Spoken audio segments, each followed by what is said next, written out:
Hello and welcome to the University of Louisiana at Lafayette's College of Liberal Arts Showcase. I'm your host, Jordan Kelman, Dean of the College. Every episode, we bring you one of our fascinating faculty, researchers, and teachers to talk about how they are making a difference in the Acadiana community and the Southern region. Today, we have Jason Maloy, Khalist Saloom Chair and Political Science Professor at UL Lafayette, and the convener of the Saloom Chair Speaker Series.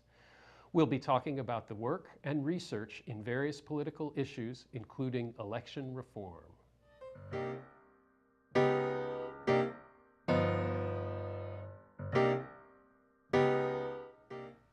Hello and welcome to the College of Liberal Arts Showcase. We're here today with Dr. Jason Maloy. He's Professor of Political Science and Endowed Chair, Khalist Saloom Endowed Chair in the Political Science Department. Welcome to the program, Jason. Thanks a lot. Glad to be here. Jason, can you tell us a little bit about how you got interested in political science, about your career prior to coming to UL, and what brought you here? Sure. I was interested in politics from a young age, ever since I was a small kid.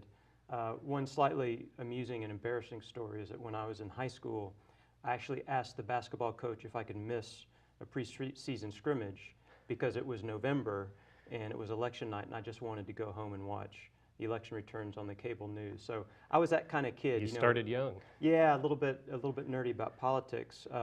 When I went off to college, I loved studying. I loved being a student, but I actually studied philosophy and history. My first degrees were in those two fields. And at some point, I decided to go to grad school in political science. I guess return to my original passion. So I got a doctoral degree in political science and sort of went from there. I was at Oklahoma State University for 11 years. That was my first job after my PhD, and I was there until 2015 when I came here to Lafayette to UL. Okay. Can you tell us a little bit about your first two books?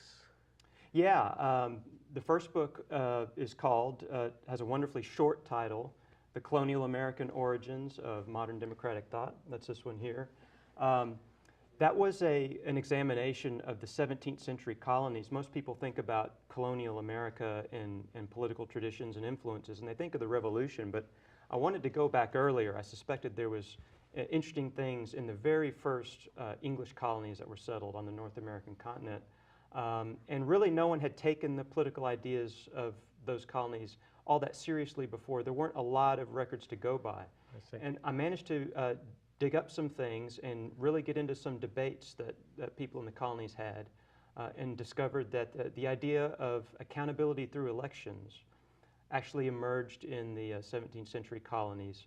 Not, however, because people thought they would enable citizens to control government, but actually because the elected officials wanted space, wanted to get away from other institutions that the citizens were trying to use to hold them accountable. So a little bit of an ironic story about the origins of democratic thought. The elites use elections to give themselves space as much as the people use them to control elites. So it distanced citizens from power and participation as much as it enabled it. Yes, that's part of the historical origins that we often forget because of the turns that modern democratic ideology has taken, where we associate elections so closely with that is very citizen control.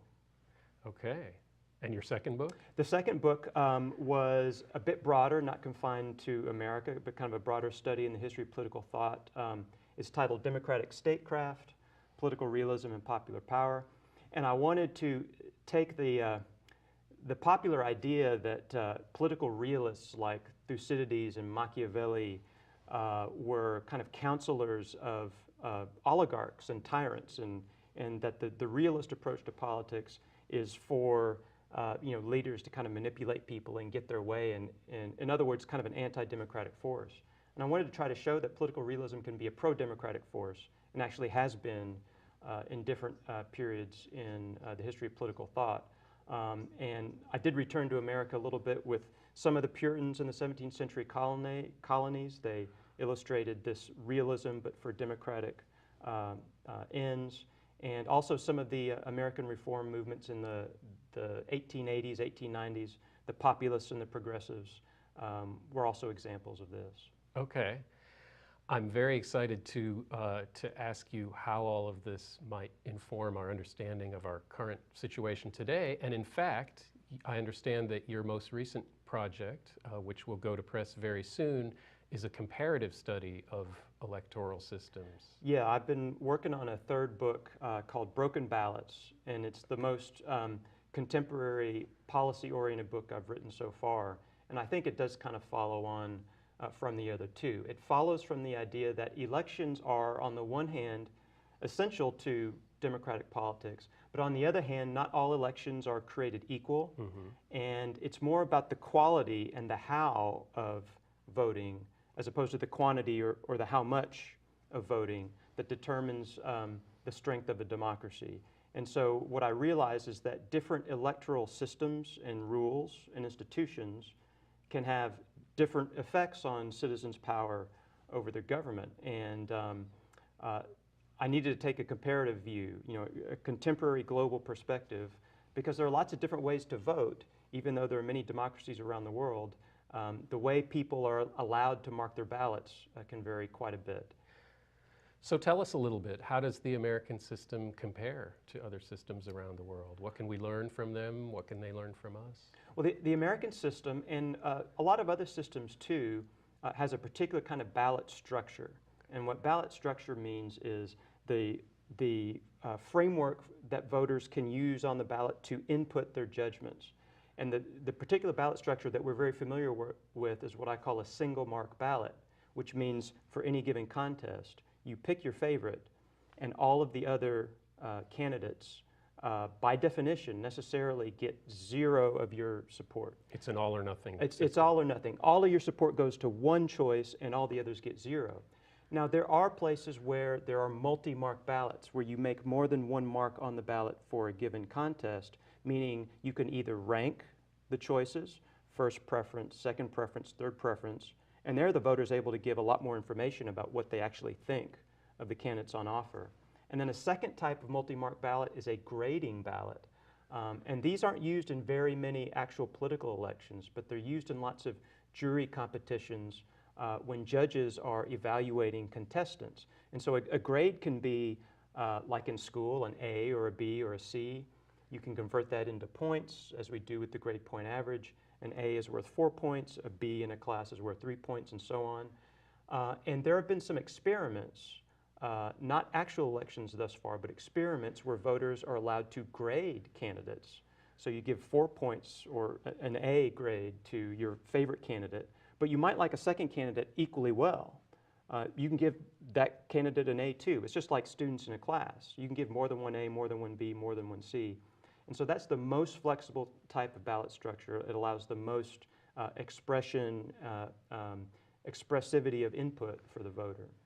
It's fascinating because I think in the United States we tend to assume that voting by definition means picking one candidate, because that's the only system we've known. That's right. It's the only system that American voters know for the most part, but there are several American cities that run their mayoral elections. When they vote for the mayor of the city, they use what's called ranked choice voting.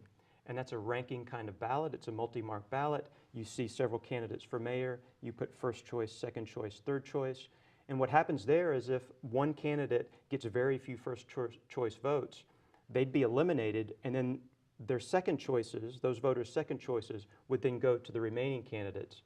And so it's kind of a process of elimination until you have two candidates standing, and one has more votes than the other. So it enables a person to say, there's my first choice, but if they turn out to be unpopular with my fellow citizens, that vote isn't wasted, because then my second choice could go to one of the more popular candidates. And so some Americans do actually enjoy that, only so far at the municipal level in the United States. Is it possible to say what other sort of broad consequences there are to using that different kind of system? Does it tend to... A lot of what I've been doing in this third book manuscript is trying to figure out what does this mean for voter empowerment. And I say that, an intuitive idea of voter empowerment means that we want three things for democratic citizens when they vote. They have to have adequate alternatives. They have to have the possibility of effective sanctions to use their vote against office holders. And they need the expressive potential to do the first two things. And so I think it's pretty clear, and the scholarship on this question around the world is pretty clear that the single mark ballot, the one that we're the most used to in the United States, is the most confining. In my more passionate moments, I use the verb handcuff. Voters get handcuffed by the single mark ballot, where they feel that they can only make one mark, and if they don't like any of the options, that's an excruciating choice. If they like more than one option, it's an equally excruciating choice. And oftentimes they feel it misrepresents their actual judgment, and their political input isn't worth quite as much in that case. So the multi-mark ballots, whether they're ranking or grading, tend to give voters, they increase voter empowerment. They tend to make governments more accountable to the citizen body.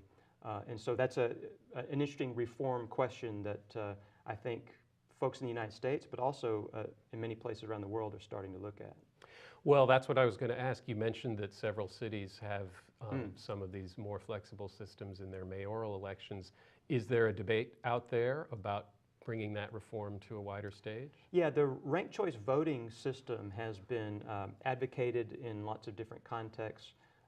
It came up to a statewide vote in the state of Maine a couple of years ago in 2016, and the Maine voters actually approved it for statewide elections.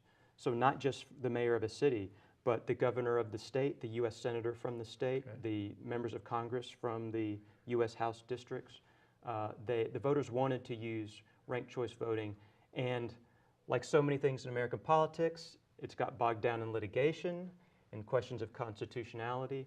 So it hasn't actually taken effect in the state of Maine, but that's one attempt to take it up the next step, ranking ballots from the municipal level to the statewide level. I see. And what are some of the countries that exemplify these other alternatives? Well, Ireland and Australia have been using ranking ballots for 100 years or more in their elections to their national parliaments. Scotland, which I visited recently and spoke with professors and election administrators over there, much more recently, in the past 5 or 10 years, for their city council elections, they've started using ranking ballots. Mostly at the moment, it's other English-speaking democracies that Americans would be relatively familiar with. There are many electoral systems around the world, but in terms of ballot structure, the use of ranking ballots instead of single-mark ballots is currently confined to a few places that we happen to know pretty well and can draw some models and examples from. Okay. That is fascinating research and obviously extremely important to our evolving democracy today. I hope so. I think so. You're watching the Liberal Arts Showcase, and we're here today with Jason Maloy, Professor of Political Science at UL Lafayette. Join us soon.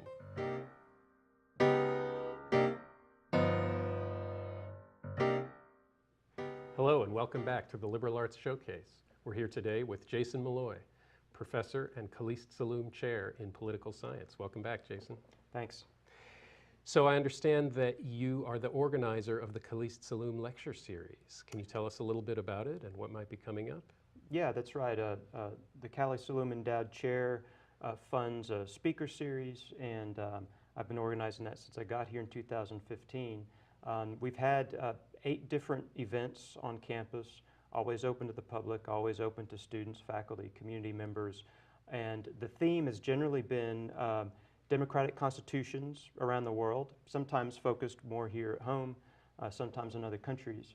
And the event we've got coming up in April of 2018 is pretty exciting, more American focused. And it's about the rivalry between Thomas Jefferson and Alexander Hamilton. And so we've got 2 speakers coming from outside, a historian from Rutgers University, Camden, named Andrew Shankman, and a political theorist from the University of Nebraska, Omaha, named Carson Holloway. Both of them have published books on Jefferson and Hamilton, and so we're going to have kind of a Jefferson versus Hamilton panel and talk about that historic rivalry and the way it echoes down to American politics today. That sounds very exciting. Can you tell us a little bit about that rivalry? Well, yeah, I mean, it was a lot more than a slaveholder and a founder with good dance moves. I mean, I think sometimes we get a sort of a shallow impressions about the founding fathers through popular culture, but there really was a profound philosophical and theoretical debate between these two particular powerful figures of the founding era. And they had quite contrasting visions of what the American Republic should be after the Revolution. And so it's what's fascinating is the way that different eras of American politics have interpreted these figures quite differently. Okay. And so, currently it seems like, Jefferson is kind of out of favor with liberals, but, small government conservatives kind of like Jefferson, whereas Hamilton seems more in favor with the Democratic Party. But historically, it was exactly the opposite. So, what accounts for that, and what causes us to reevaluate founding figures like that in such different ways? These two speakers are going to shed a lot of light on that, I think. That sounds amazing. Is it partly the changing meaning of those terms, or are the terms liberal and conservative stable throughout American history? Well, they're pretty stable for about the last 100 years or so, they're pretty stable.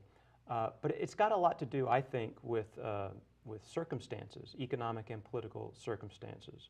And under some circumstances, big government seems like a terrible idea that, someone like Jefferson, who favored the, common people over the entrenched elites, would never consider. That's the way it seemed to him in his own day. But in more modern times, Jeffersonian populists decided, actually, we need to beef up the government because there are other power bases in society that are overwhelming ordinary citizens, and they need government to come to their defense. And so I think circumstances and just the problems of the day kind of lead people to reevaluate these kinds of figures. I see. But these two perspectives have sort of risen and fallen in tandem through the course of American history. Yeah, and Jefferson and Hamilton have been central to the thinking of the political parties and of policy wonks and political philosophers in this country. I mean, they're always relevant, but the way they're used changes, and that's what's interesting and kind of fascinating to track over time. Sounds a little bit like they're the Plato and Aristotle of American Maybe governmental so. theory. Yeah, you've just given me an idea for my intro for the panel. So great. So we've talked a lot about your work in political theory and elections. We haven't talked at all about your teaching. Can you tell me what kinds of projects you do with students? Yeah, I like to involve students in research projects whenever I can, and it's something that the best students really enjoy as well. And so I tend to try to emphasize that in my upper level courses, the 400 level courses at UL. And one example of that was last spring. I taught a course called Comparative State Constitutions. So in other words, comparing the constitutions of states like Louisiana or provinces in other countries that are subnational units. And we came up with a sort of a group project that the students wanted to do for the end of the semester to kind of assess the Louisiana Constitution. And we were probably partly inspired by the debates in our own state about the state constitution. In recent years, it's been a hot topic. Should the Constitution be amended? Should it be significantly revised? Should we maybe even have a constitutional convention in Louisiana? The last one was in 1992, and there was one in 1973 before that. Okay. And people remember the 1973 convention here because it produced the Constitution that we currently live under in Louisiana.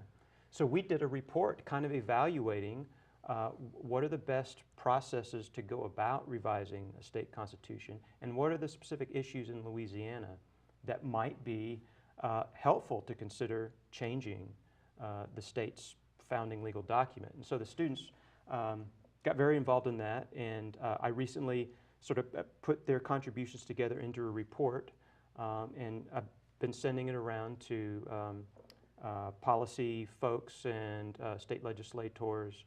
So we're trying to make the university part of that statewide conversation, which is very as I say, for many years now has been a kind of a perennial topic of concern. That's fascinating. Have you gotten any response? Well, very preliminary responses Okay. of just, from state legislators. Isn't this wonderful that, the university is getting students involved and doing, real policy relevant research. Mm-hmm. And so that's, that was part of the goal, and we'll have to see how the issue develops, in the legislature in the near future. But things like that are always kind of on the table in the Department of Political Science. And even though we don't have any graduate programs, we've got some outstanding undergraduates who are raring to go and develop their research skills. So that's a good opportunity for them. Did you find any students surprised you with what they came up with when confronted with this question? Yeah, well, just to give one example, we looked at the status of education in the state constitution. And one of the ways that American states differ is whether they recognize, or the extent to which they recognize, educational rights of individual citizens in the Constitution. And Louisiana's Constitution is a little bit vague about whether or not our residents have a fundamental right to an education. Other states are more specific and use stronger language that can then be used in litigation and can be used through the courts to enforce educational quality or educational equity in a state's public school system.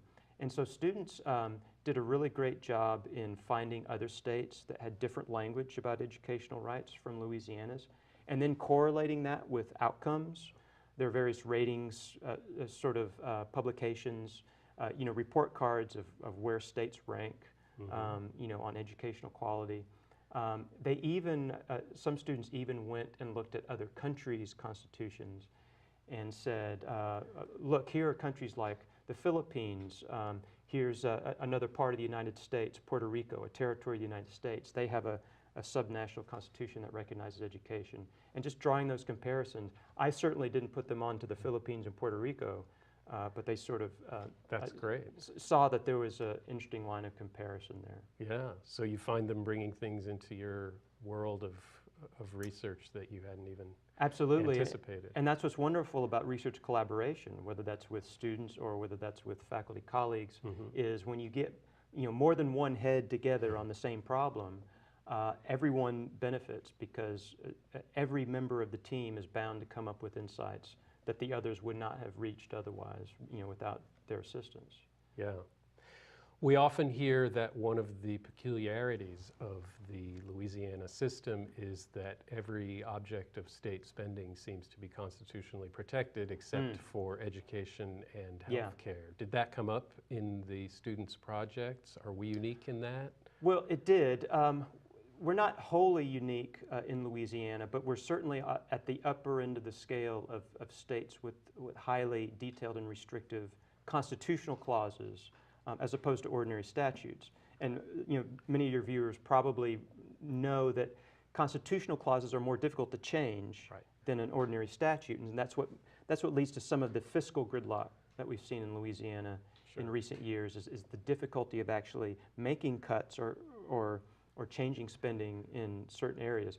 So you're right about that, and it did come up. I think ultimately the students decided. The folks in Baton Rouge have been talking about this a lot already, and they found some other parts of the Constitution where they could sort of add more value and not get mired down in the existing debate, which I think also requires a level of fiscal and economic analysis that we weren't going to take on in a semester course, but maybe in a broader project. So it was a small little project, a 13 or 14 page report. But it was a really it was a good outcome from an upper level undergraduate course, something that a student just coming to UL could expect to be involved in within a year or two of coming to campus. So it's pretty exciting. That's a wonderful project.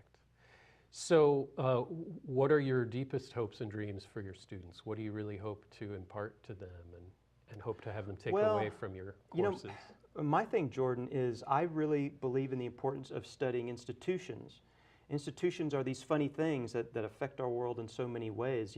It's different from personalities. And I guess during my lifetime, public discussion of politics has become more and more personality driven.